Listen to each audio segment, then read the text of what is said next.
Now we're going to start Paraneoplastic Syndrome. What is Paraneoplastic Syndrome? Paraneoplastic Syndrome, the syndrome that with consequences of a tumor. Consequences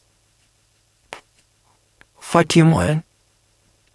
In the body, it is specifically due to the production of chemical signaling molecules by tumor cells or by an immune response against the tumor. Unlike a mass effect, it's not due to local presence of cancer cells. And secondly, it gives different manifestation to musculoskeletal, endocrine, hepatic, muscular, on the body of cancer, tumors affect all the body consequences to all the systems of the body surface. We're going to start with the musculoskeletal and cutaneous. Well, the first one is the Dermatomyositis. Dermatomyositis is a long-term inflammatory autoimmune disorder with the effect the skin and the muscle. Symptoms are generally a skin rash, worsening muscle weakness over time, and they may occur suddenly or with hormones. And its symptoms are rash, muscle weakness, weight loss, and the fever. And its treatment, we are giving medication, physical therapy, exercise, heat therapy, orthotactics, assistive devices, and such. If you guys know the description mechanism, it is a muscle proximal mechanism and a gotron papillons nihilotryphists. An association of dermatomyositis it with adenocarcinoma, especially offering tissue offering adenocarcinoma. Our next manifestation is Acanthosis nigricans. Acanthosis nigricans is a medical sign characterized by the prone to plaque, poorly defined velvety hyperpigmentation in axilla and the neck. It usually body folds such as posterior and lateral folds of neck, armpits, groin, navel, forehead, and other areas. And basically, these are present in the axilla and neck. And it's also associated with gastric adenocarcinoma and other Western malignancies. And with their cancers includes heart and other organs. And then all the result gets etc. The next thing we have from the musculoskeletal is a sign of leather trillet. The sign of leather trillet, also known as eruptive seborrheic keratosis. It is a paraneoplastic sign associated with internal malignancies. It is characterized by sudden appearance and the onset multiple seborrheic keratosis. What is the second name? The second name is eruptive seborrheic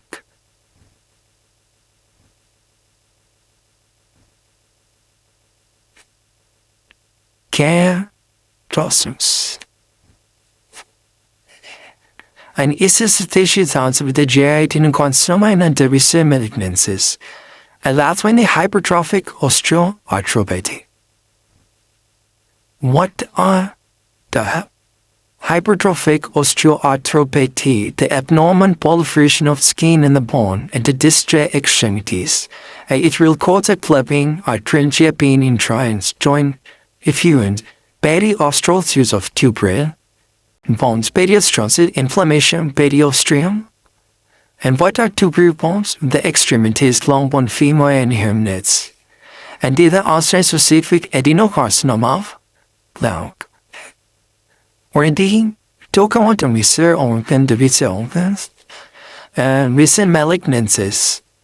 The again to damages coming, it is a cancer that can straight instrument originate or inorseplice to the internal organs of the body. These include organs like the heart, lung, digestive tract, reproductive organs of the mouth. And with the cancers can be primary, meaning they start in the organ cell, or secondary, meaning they separate from another part of the body, like metastasis. Now we are moving toward next consequences that the hypocalcemia increasing, consuming the blood is most commonly associated with increasing parathyroid hormone. And it is a feature carcinoma of lung. Okay, that is very important. The peptide hormone, what do you think the peptide hormone take up? Calcium in the bones and in the body and the protein and downstream inflect. The main cause of hypocalcemia is peptide hormone, and it is more basically associated with squamous carcinoma, head, neck, renal, bladder, breast, and ovarian carcinoma. It is associated with lymphoma. Also, it did increase intensive draw when keeping vitamin D intake like that. Second, Cushing syndrome. Cushing syndrome. It increases in adrenocorticotrophic hormone and hyponatremia to syndrome of inappropriate ADH release, and it did increase in ADH, and this more high associated with small cell lung cancer. Don't forget, this thing is very, very important. The small cell lung cancers are associated with increasing adrenocorticotrophic hormone and increasing ADH. Next is hematological like polycythemia, and the polycythemia is the increase in red blood cells mass often associated with certain cancers and increase in erythropoietin, like paraneoplastic syndromes with the high hematocrit relevance. It is a mnemonic. P stands for fuchromocytoma, R stands for renal carcinoma, E stands for hepatocellular carcinoma, and A stands for hemangioblastoma, and relevance means myeloma that mnemonic in paraneoplastic rise to high hematocrit levels. Next, the pure renal aplasia. The pure renal aplasia is a condition where the bone marrow fails to produce red blood cells, sometimes linked to myeloma. It is a form for any anemia of the low reticulocytes. Condition where bone marrow is going to fail to produce red blood cells, is not able to produce red blood cells, and it is also associated with myeloma. This is one Goose syndrome. If you guys know the Goose syndrome, it's a rare condition. It is also characterized by myeloma, immunodeficiency, hypokalemia, and gammaglobulinemia, pure renal aplasia. The pure renal aplasia is also part of Goose syndrome. And this you are going to show hypogammaglobulinemia, and these also associate myeloma. Next, in endocrine we have the Trousseau syndrome, that is a non-bacterial thrombotic endocarditis. It is a condition characterized by the blood clot forming a hot falls and often associated with cancer. It is going and making clots on the heart valves, and it is having associated with adenocarcinoma, especially with pancreas. Next, we are going to neuromuscular junction, neuromusculoskeletal sequences. The first one is anti-NMDA receptor encephalitis.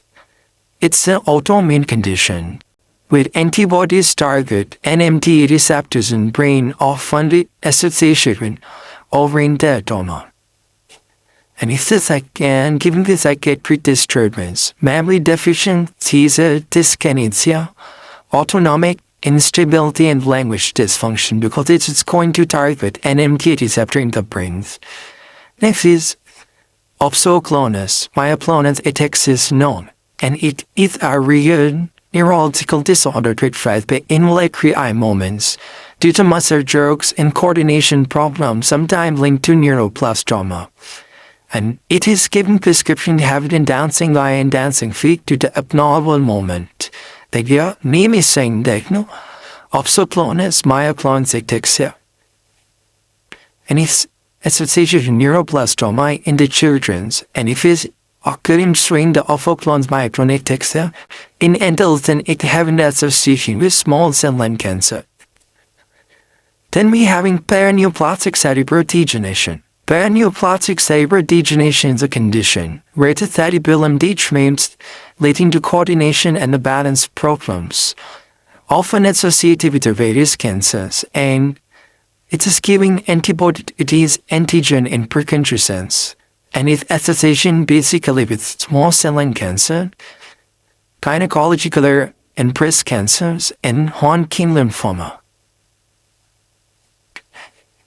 in these paraneoplastic cerebral degeneration, some antibodies are formed against antigens in per cancer cell, and each cancer having a different antibody like small cell lung cancer, ACTH, the gynecology in breast cancer, anti-O, and the Hodgkin lymphoma, anti-DR. Next, we have the paraneoplastic encephalomyelitis. It is the inflammation of brain and the spinal cord, often associated with cancer, in which there are also antibodies against HU antigens in neurons. Next, we have in little bit similar Lambert-Eaton myasthenic syndrome and myasthenic gravis. Lambert-Eaton syndrome is an autoimmune condition where all antibodies target nerve muscle connections, often associated with small cell lung cancer. And myasthenic gravis, it's autoimmune condition where antibodies target nerve muscle connections, sometimes linked to tumor, both having different associations and also indeed cytophytic, like indeed the antibodies are attacking presynaptic tension channels.